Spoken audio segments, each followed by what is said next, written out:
Di Gereja Orang Beriman Kampus Surabaya, dan hari ini kita akan beribadah secara online, dan kali ini kita akan mendapatkan firman Tuhan dari Pastor Belsa Erbandi. Mari sebelum kita memulai ibadah ini, kita berdoa. Kami siapkan hati kami di hadapan-Mu Tuhan, karena kami rindu untuk menyembah-Mu pada saat hari ini Tuhan. Bertatalah atas setiap pujian yang kami naikkan dari tempat ini, bahkan dimanapun kami berada Tuhan. Kami percaya ketika doa dinaikkan, ketika pujian dan penyembahan dinaikkan, maka di sana ada hadirat-Nya Tuhan. Terima kasih Tuhan. Kemanakah aku dapat pergi, menjauhi Roh-Mu yang suci, Kau sahabat,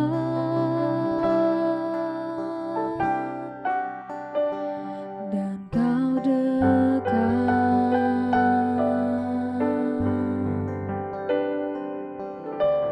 bahkan seluruh pengabdianku tak bisa membalas kesetiaan-Mu, sungguh mulia dan berharga. Katakan sungguh besar, sungguh besar pengorbanan-Mu bagiku, terlalu dalam untuk dimengerti, sungguh besar,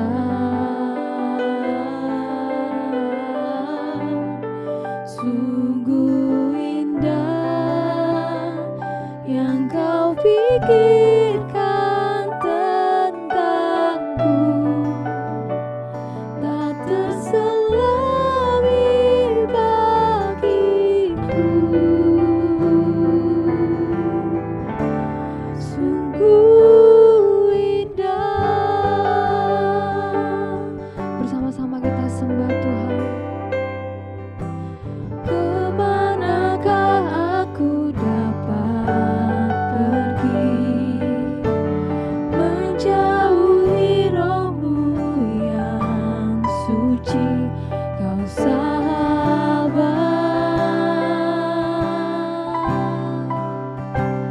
dan Kau dekat,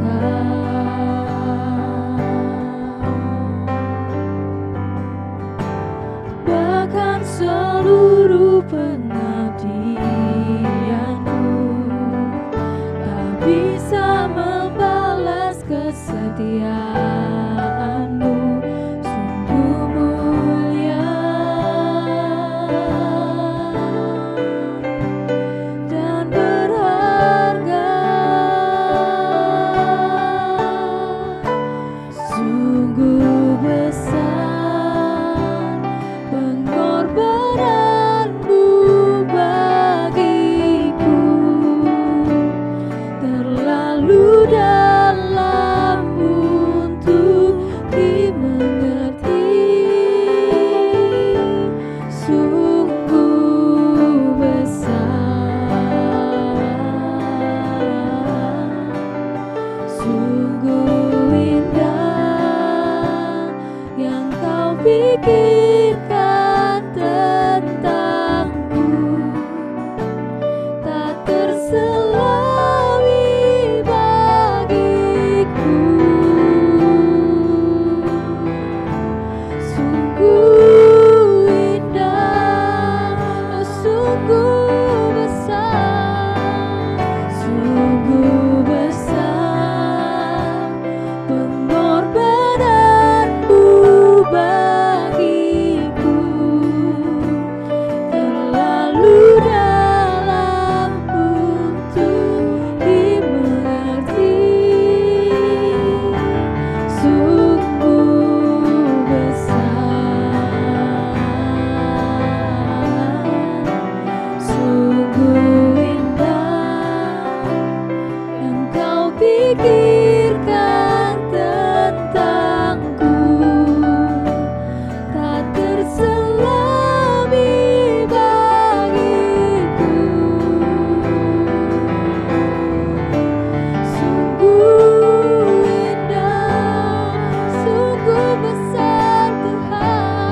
syukur, kita ucapkan terima kasih atas kasih-Nya, atas pengorbanannya. Hari ini Dia telah buktikan, Dia buktikan kasih-Nya. Dia Allah yang rela mati, bahkan Dia bangkit dan hidup untuk menyatakan diri-Nya, untuk menyatakan bahwa ada hari esok bagi setiap kita, bahwa ada perkenanan Tuhan, ada berkat Tuhan, ada tangan kuat yang akan selalu setia menolong setiap kita. Terima kasih Tuhan, terima kasih pengharapanku.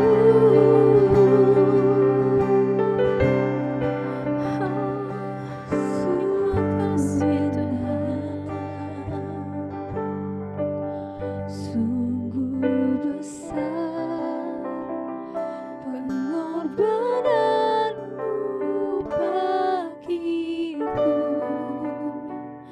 terlalu dalam untuk dimengerti.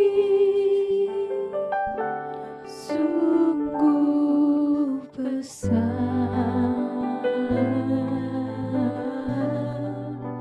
sungguh indah yang Kau pikirkan tentangku, tak terselami bagiku. Sungguh indah,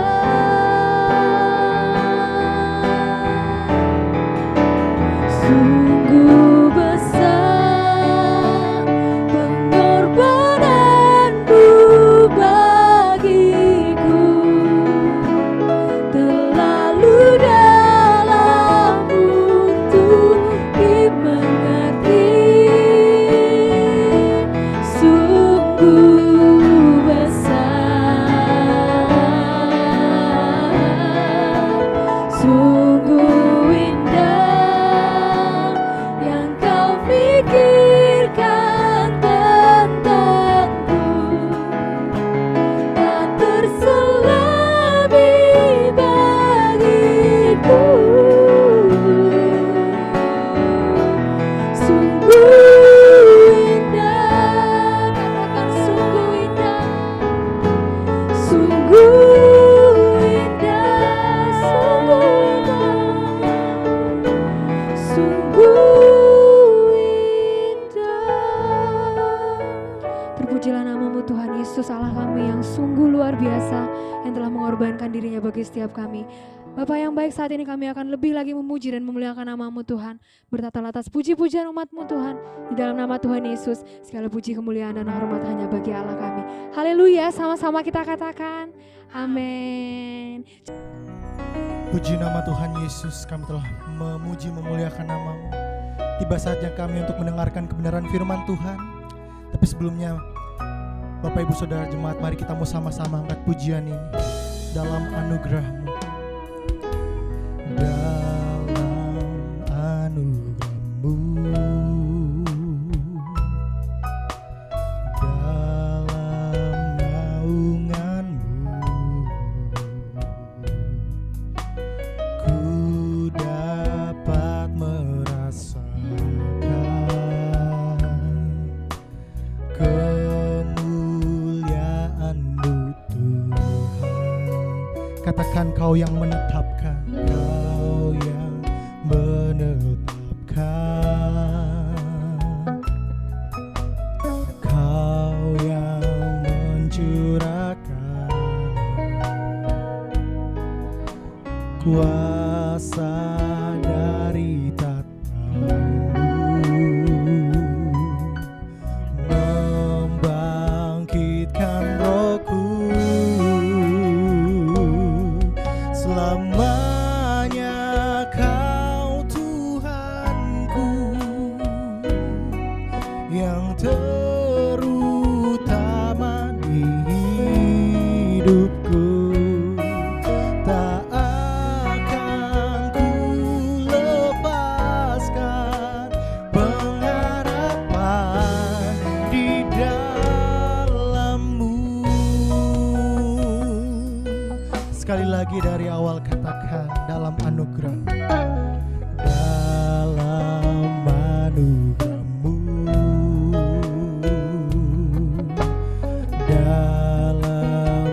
naunganmu, ku dapat merasakan kemuliaan-Mu Tuhan. Kau yang menetapkan, Kau yang mencurahkan kuasa dari tatamu, membangkitkan rohku.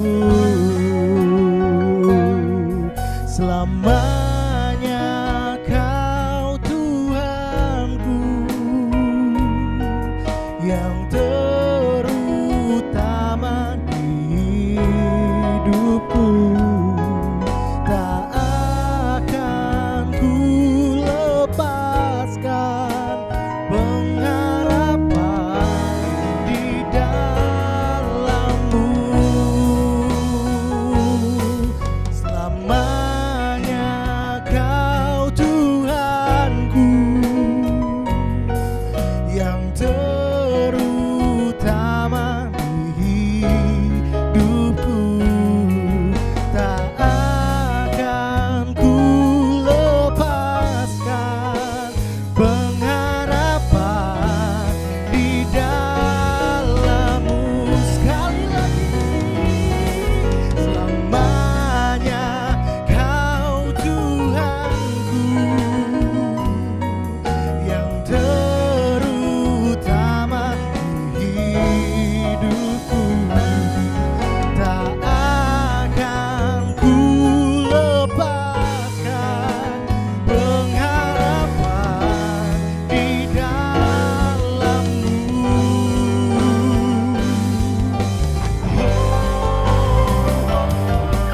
Selamanya Kau Tuhanku,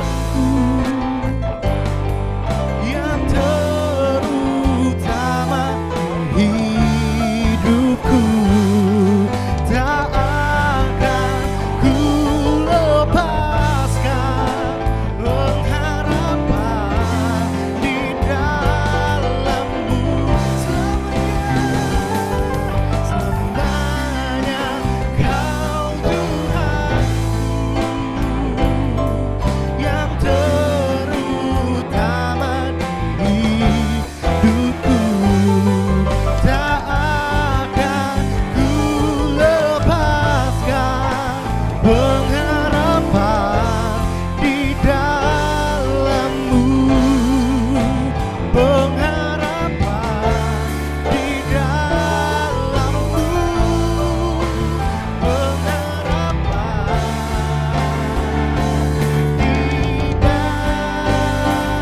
di dalam-Mu.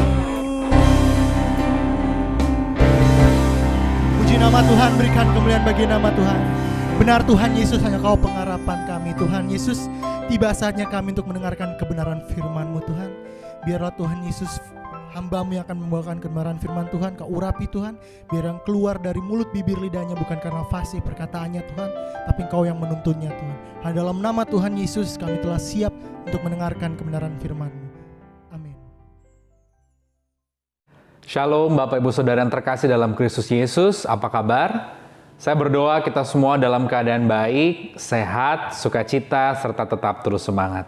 Sekali lagi kita patut bersyukur kepada Tuhan dan memang senantiasa sudah selayaknya orang percaya selalu bersyukur akan kebaikan Tuhan. Dan kita bersyukur karena hari ini kita semua telah tiba di hari Minggu terakhir, Minggu kelima di bulan Januari, tepatnya di tanggal 31 Januari tahun 2021. Mari sama-sama kita membuka kebenaran firman Tuhan. Pada hari ini terambil dari Perjanjian Lama, Kitab Kejadian pasal 8 ayatnya yang ke-11. Dan seperti biasa, saya akan baca satu ayat karena dari sinilah inti pembahasan yang akan saya sampaikan. Tetapi nanti di rumah, Bapak Ibu Saudara dapat membacanya secara terpisah masing-masing. Kita akan membaca Kejadian pasal 8 ayat 11, judulnya di Alkitab LAI ialah air bah surut. Demikian firman Tuhan. Menjelang waktu senja, pulanglah burung merpati itu mendapatkan Nuh dan pada paruhnya dibawanya sehelai daun zaitun yang segar. Dari situlah diketahui Nuh bahwa air itu telah berkurang dari atas bumi. Demikian firman Tuhan. Saudara terkasih dalam Tuhan Yesus Kristus, hari ini saya akan bagikan buat setiap kita tentang sinyal pengharapan. Kita semua hari-hari ini membutuhkan sinyal pengharapan. Banyak manusia, banyak orang di luar sana, bahkan mungkin termasuk saudara yang saat ini sedang mendengarkan dan menonton program ini, sedang menghadapi pergumulan dan persoalan. Ada yang sedang, ada yang berat, dan setiap kita pasti membutuhkan yang namanya sinyal pengharapan. Sinyal pengharapan yang saya maksud di sini adalah ada tanda-tanda harapan yang akhirnya membuat orang yang sedang bergumul tersebut merasa tenang, merasa dikuatkan, dan akhirnya mereka boleh melihat ada pengharapan dan tetap melangkah maju atau move on. Inilah yang dibutuhkan oleh setiap kita. Kenapa saya ambil dari Kejadian pasal yang ke-8 dari perikop air bah surut? Kalau kita bisa membayangkan apa yang sudah dialami oleh Nuh selama berhari-hari, berminggu-minggu, berbulan-bulan, terombang-ambing di atas kapal yang ada pada waktu itu, satu kejadian di luar sana hujan terus-menerus, kemudian air bah menutupi seluruh permukaan bumi. Secara manusia, Nuh memang menanti yang namanya air itu untuk turun.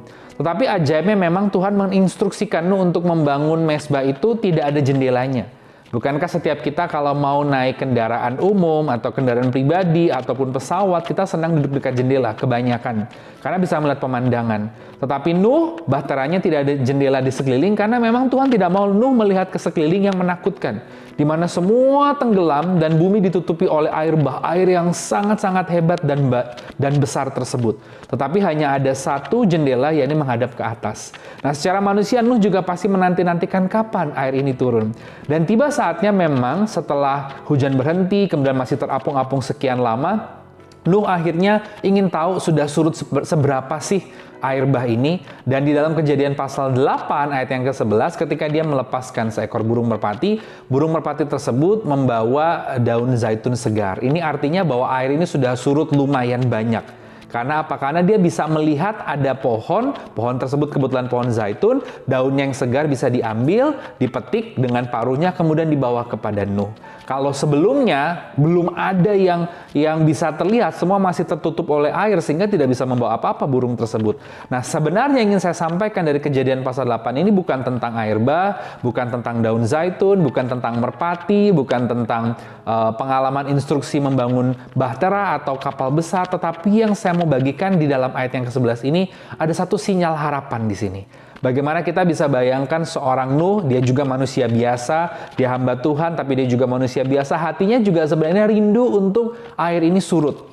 Dan akhirnya setelah merpati yang dilepaskan itu membawa kembali sehelai daun zaitun yang segar, ada seperti sinyal harapan bahwa oh iya, sebentar lagi kapal akan terkandas. Setelah sekian lama akhirnya aku akan kembali menginjak daratan. Kurang lebih seperti itu. Dan itulah sebabnya saya sampaikan hal ini dari pasal ini, nats ini, karena kita semua saat ini pun sedang membutuhkan sinyal harapan. Sinyal pengharapan kita semua butuhkan. Di tengah pandemi ini, belum lagi masalah selain pandemi, semua pasti punya pergumulannya masing-masing. Yang dibutuhkan manusia itu adalah sinyal pengharapan. Dan saya percaya di dalam Kristus selalu ada harapan buat kita semua. Kalau kita bisa bayangkan ya, ada misalkan sebuah kapal akhirnya terdampar ya, lalu kemudian isi dari penumpang kapal tersebut yang jumlahnya tidak terlalu banyak, akhirnya mereka terdampar di sebuah pulau kecil. Tidak ada sinyal, tidak ada apapun.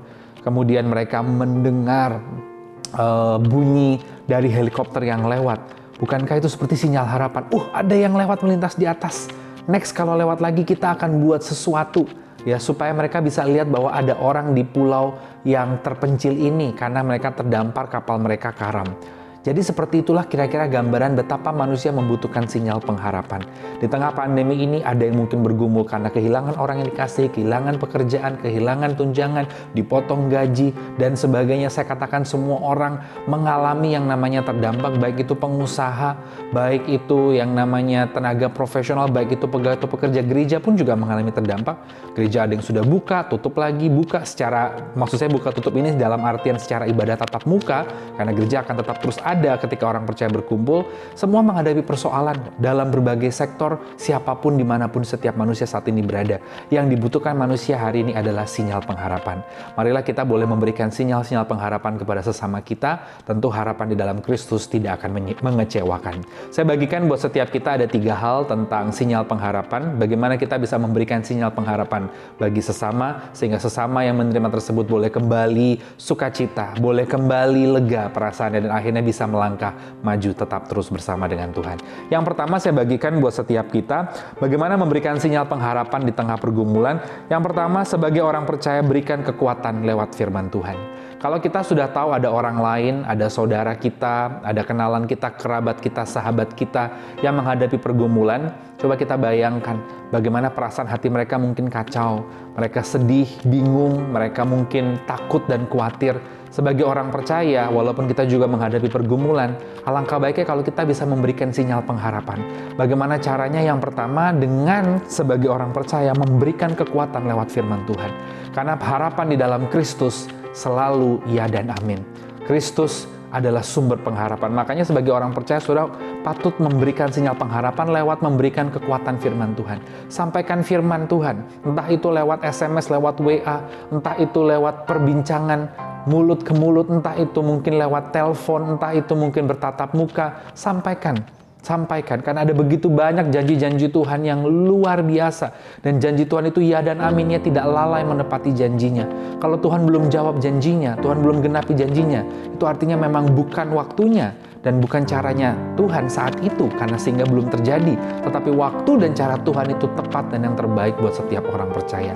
Jadi ketika kita memberikan sinyal pengharapan, bagaimana cara? Yang pertama, berikan lewat kekuatan firman Tuhan. Sampaikan. Bukankah iman itu timbul dari pendengaran akan firman Tuhan? Dunia boleh berkata bahaya, begini, begitu, tapi waktu engkau sampaikan firman Tuhan, iman akan muncul, hati dilegakan dan ditenangkan, sehingga kita boleh tetap terus melangkah bersama dengan Tuhan. Saya ingat sebuah cerita, saya walaupun pendeta, saya hamba Tuhan, saya juga butuh ibadah, saya juga butuh dengar firman Tuhan. Dan satu kali ini sebelum pandemi, saya biasanya kalau hari Minggu menyampaikan firman, tapi tengah minggu kalau kosong, saya biasanya pergi ke gereja untuk dengar firman Tuhan. Bukan gereja saya menggembalakan, tapi gereja lain. Ya, gereja mana aja gitu, nggak masalah. Karena saya percaya Tuhan bisa pakai siapapun untuk menyampaikan firman kepada saya. Saya perlu firman Tuhan juga, karena saya juga manusia biasa. Jangan sampai saya terus memberitakan firman, doain orang, kering saya, habis saya seperti baterai tidak di-charge. Saya juga butuh di-charge. Saya butuh dengar firman Tuhan sehingga iman saya dibangkitkan. Kebetulan waktu itu saya juga sedang bergumul. Namanya manusia pasti ada pergumulan. Dan pergumulan ini tidak bisa saya ceritakan ke sembarang orang. Saya hanya bisa merenungkannya sendiri. Kadang istri saya suka bertanya, kamu mikirin apa gitu. Namanya sebagai manusia. Saya sudah berusaha menyerahkan ke Tuhan, tapi saya perlu kekuatan sinyal pengharapan. Dan ketika saya datang beribadah ke gereja, ya gereja bukan tempat saya menggembalakan. Saya duduk sebelum firman disampaikan, biasa menyanyi pujian penyembahan. Dan saat penyembahan mau dilakukan, saya ingat sekali worship leadernya mengutip ayat dari Yesaya mengatakan, jangan takut, aku ini Allahmu. Jangan bimbang sebab aku menyertai kamu. Kurang lebih bunyinya demikian di dalam kitab Yesaya. Kemudian ia memulai penyembahan dengan lagu, gelapkah atau beratkah jalan di hidupmu? Telah putus harapan dengan semua kekuatanmu. Kau tak mampu berjalan sendiri, namun masih ada kuasa tak terbatas yang masih sanggup mengubahkanmu. Masih ada Tuhan, masih ada kuasa tak terbatas. Dia pencipta semesta, Dia juga sanggup mengubah hidupmu. Sekarang masih ada Tuhan. Jadi setelah firman disampaikan, iman saya dibangkitkan, pujian penyembahan dinaikkan, kalimatnya mengutip dari kata-kata firman Tuhan bahwa walaupun tidak ada harapan di mana-mana, masih ada harapan di dalam Tuhan. Seketika waktu saya mendengar itu, iman saya dibangkitkan, air mata menetes, saudara. Saya menangis, saya menyembah Tuhan. Tapi keluar dari gereja setelah dengar firman, saya dikuatkan. Ini yang dikatakan sinyal pengharapan. Coba saudara bayangkan seperti yang saya katakan tadi, ada orang terdampar di pulau terpencil, kapalnya karam, perahunya karam. Ketika mendengar ada bunyi kapal dari kejauhan atau bunyi helikopter lewat atau pesawat kecil lewat, mereka merasa seperti menerima sinyal harapan. Biarlah kita hari ini boleh memberikan sinyal-sinyal harapan itu. Dan harapan di dalam Kristus tidak akan mengecewakan. Jadi yang pertama, sampaikan kekuatan lewat kebenaran firman Tuhan. Yang kedua, bagaimana kita memberikan sinyal pengharapan bagi sesama kita yang bergumul dan menghadapi persoalan. Yang kedua, saya catat di sini, biarlah kita semua boleh turut berempati dan turut mendoakan. Ya, turut berempati dan turut mendoakan. Turut berempati di sini artinya apa, saudara? Apa bedanya empati dengan simpati? Kalau simpati itu ya saya bersimpati, saya menaruh perasaan saya. Ya, kalau kamu hari ini sedang berduka, saya menaruh perasaan saya, kamu sedang berduka. Tapi berempati itu lebih dalam lagi. Berempati artinya kita membayangkan posisi kita di orang tersebut. Itu namanya berempati. Jadi ketika kita berempati, ya tidak mudah loh berada di posisi orang lain. Ya, to be in other person's shoes, berada di posisi kondisi orang lain itu tidak mudah. Coba kita berempati dan mulai kita mendoakan. Kalau saudara ingat di dalam kitab Roma bagian akhir pasal 16, kenapa Paulus mengucapkan banyak nama? Ya kan, ada Apeles, ada Febe, ada semua banyak nama-nama di situ, saudara. Ternyata Paulus mendoakan orang-orang tersebut. Walaupun mungkin Paulus belum bisa hadir dan menolong secara materi maupun tenaga dan pikiran, minimal dia berdoa. Jadi sinyal pengharapan itu bisa kita lakukan dan kita berikan. Yang kedua dengan cara turut berempati. Kalau kita sudah berempati, kita bayangkan, wah di posisi orang itu nggak mudah ya. Saudara akan dengan tekun dan sungguh-sungguh berdoa bagi orang tersebut. Saya ingat sebuah cerita bagaimana ada seorang dosen yang pada awalnya dia tidak mengerti apa yang dihadapi oleh salah satu mahasiswanya. Mahasiswanya sering datang telat. Memang salah memang secara tata peraturan kampus di mana-mana kalau terus-terus datang telat salah. Kan ada penilaiannya ya di silabus gitu, penilaian dari tatap muka berapa persen, dari ujian akhir berapa persen, dari kemudian kuis atau ujian tengah itu berapa persen. Nah kalau dia datang telat terus kan itu artinya sama seperti hari itu dia absen. Tapi setelah dosennya memanggil dan berbicara empat mata, dosennya kemudian mendengar cerita yang mengagetkan bahwa anak ini adalah anak sulung dari 5 bersaudara, dia harus urus adiknya dulu 4. Ibunya sudah tidak ada, tinggal ada papanya. Papanya pun pergi keluar kota untuk bekerja cari uang. Jadi dia ini sebagai sulung dari 5 bersaudara harus ngurusin adiknya dulu. Adiknya ini semua adiknya nggak mungkin ditinggal karena nggak ada pembantu, nggak ada saudara. Adik masih kecil, gimana caranya adiknya ini harus sekolah, bisa berangkat dengan tenang, dengan aman, dengan tepat, sudah makan, sudah perutnya diisi semua perlengkapannya sudah disiapkan. Lalu sampai di rumah dosen ini merenung dan berempati, membayangkan di posisi salah satu mahasiswa ini. Oh tidak mudah. Dia turut menangis, akhirnya dia menangis. Istri di dosen ini bertanya, "Pak, kenapa kamu nangis?" "Ma, aku bayangin jadi salah satu mahasiswaku nggak mudah banget ya perjuangannya. Dia menjadi figur bapak dan ibu bagi 4 adiknya, karena ini 5 bersaudara. Bayangkan, ibunya sudah tidak ada, papanya harus keluar kota bekerja mencari uang." Dan akhirnya apa yang dilakukan dosen ini, kebetulan dosen ini orang percaya, dia berdoa bagi mahasiswa ini. Dan ketika berdoa, Tuhan turun tangan luar biasa. Dan mahasiswa ini mendapatkan kekuatan luar biasa. Tiba-tiba saudara-saudara dari mamanya dan papanya datang, akhirnya tolong saling bahu-membahu. Adik-adiknya bisa dibantu untuk pagi-pagi gimana caranya makan dan nganter sekolah, bagi tugas semua. Walaupun tinggalnya tetap masih satu rumah. Dan akhirnya si mahasiswa ini bisa kuliah dengan tepat waktu kembali dan tidak telat. Jadi yang kedua, bagaimana memberikan sinyal pengharapan. Coba kita berempati deh dengan masalah orang. Dan jangan hanya sekedar berempati, kita juga akhirnya tahu dan sedih, kita coba mulai mendoakan. Karena ada kuasa di balik doa orang-orang yang percaya dan orang benar. Itu yang kedua. Yang ketiga, yang terakhir saya catat Bapak Ibu Saudara, sinyal pengharapan bagaimana cara kita memberikannya. Seperti tadi bagaimana Nuh merasa lega walaupun tidak dicatat Alkitab. Tapi di sana dikatakan di ayat yang ke-11, dari situlah diketahui Nuh bahwa air itu telah berkurang dari atas bumi. Setelah merpati yang dia lepas, kembali lagi membawa sehelai daun zaitun yang segar. Di situ dia tahu bahwa air sudah surut begitu banyak. Bagaimana kita memberikan sinyal pengharapan kepada sesama kita yang sedang bergumul saat ini? Yang ketiga saya catat, jika sanggup, marilah kita ikut menolong semampu kita. ikut menanggung beban berat sesamamu. Dengan kata lain seperti itu. Jika kita mampu loh, dengan catatan ikut sertalah menolong dengan kemampuan kita masing-masing. Jadi yang pertama, saudara, tadi berikan kekuatan lewat firman Tuhan. Ada kuasa di balik firman Tuhan. Yang kedua, coba saudara bayangkan di posisinya, berempati dan doakan. Yang ketiga, kalau sanggup, berikan pertolongan semampu kita. Ya, mungkin ada yang bergumul hari ini bercerita kepada kita tidak bisa makan. Saudara berempati, saudara mendoakan, sampaikan firman Tuhan. Alangkah baiknya saudara bisa memberi orang tersebut makan. Walaupun saudara tidak bisa setiap hari memberi makan, minimal hari itu saudara memberi makan. Minimal hari itu saudara menolong dengan memberikan tumpangan. Minimal hari itu saudara menolong dengan mengerjakan apa yang dia tidak sanggup kerjakan pada hari itu. Bukan saudara menjadi sumber, tapi saudara menunjukkan karakter Kristus. Saudara menunjukkan kasihmu. Kasih kalau tidak kelihatan lewat perbuatan, ya hanya sekedar ucapan di bibir belaka. Tetapi waktu dinyatakan lewat perbuatan, itulah bentuk kasih yang luar biasa akan terlihat. Dan saya percaya Bapak Ibu Saudara, Tuhan mampukan kita untuk menolong, walaupun kita tidak bisa menolong 100%, tapi minimal sedikit pun saudara sudah memberikan sinyal pengharapan buat orang tersebut. Tetapi intinya jangan sampai orang tersebut akhirnya mengandalkan kita, bawa orang tersebut kepada Tuhan untuk tetap terus mengandalkan Tuhan. Sebagai penutup, saya ingat satu cerita bagaimana ada seorang pasangan suami istri dan seorang ibu-ibu di sini. Dia ibu rumah tangga, suaminya bekerja, bukan orang yang berkelimpahan, tetapi mereka akhirnya mau menjadi orang tua asuh dari sepasang suami istri yang istrinya itu buruh cuci, yang suaminya hanya tukang, tapi nggak bisa ngurus anaknya.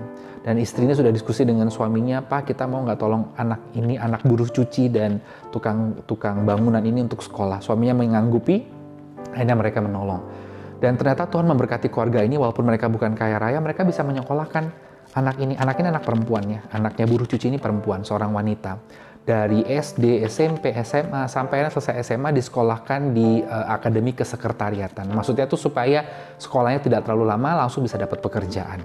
Dan ternyata sudah luar biasa Tuhan bekerja. Akhirnya setelah selesai lulus Akademi Kesekretariatan, anak ini tidak lagi disuplai bantuan, ditolong bulanan oleh si ibu rumah tangga ini dengan suaminya.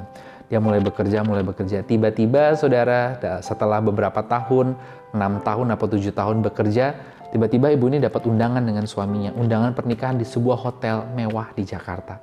Ternyata yang menikah adalah anak yang selama ini disokong sekolahnya, dibiayai sekolahnya. Anak buruh cuci dengan tukang kayu ini. Dan ternyata anak ini menikah dengan atasannya di kantor yang seorang warga negara asing.